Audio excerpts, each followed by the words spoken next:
Issue ચેપી Congo અને તેનાથી એલર્ટ।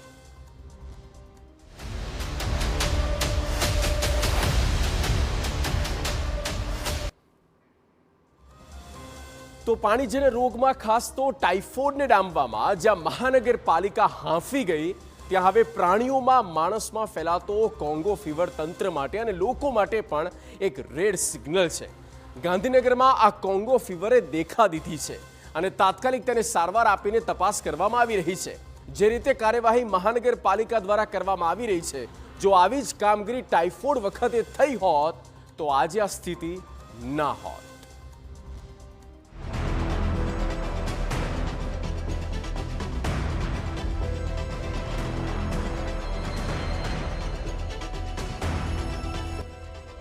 ટાઇફોઇડના વધતા કેસની વચ્ચે કોંગો ફીવરનો આવ્યો એક કેસ।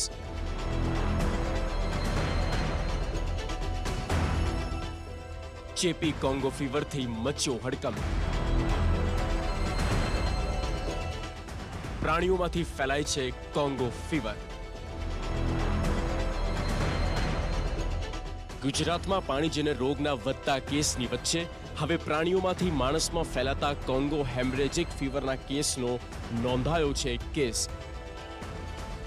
પિંડારડા ગામે યુવાનનો રિપોર્ટ પોઝિટિવ, તાવ સહિતના લક્ષણો હોવાથી લીધા સેમ્પલ। લેબ પરીક્ષણમાં કોંગો ફીવરની થઈ પુષ્ટિ।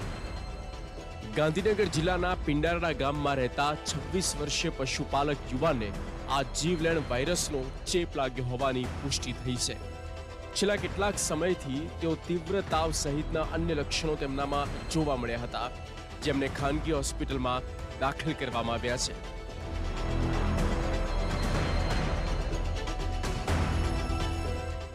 તબીબોએ તેમના સેમ્પલ લઈને પુણેની લેબમાં મોકલવામાં આવ્યા, જ્યાં પરીક્ષણમાં કોંગો ફીવર પોઝિટિવ આવ્યો। કેસની પુષ્ટિ થતા ગાંધીનગર જિલ્લા આરોગ્ય તંત્રએ તાલુકા અને જિલ્લા કક્ષાની ટીમને કાર્યરત કરી છે। યુવાના ઘરનું અને તબેલાની પણ તપાસ થઈ રહી છે।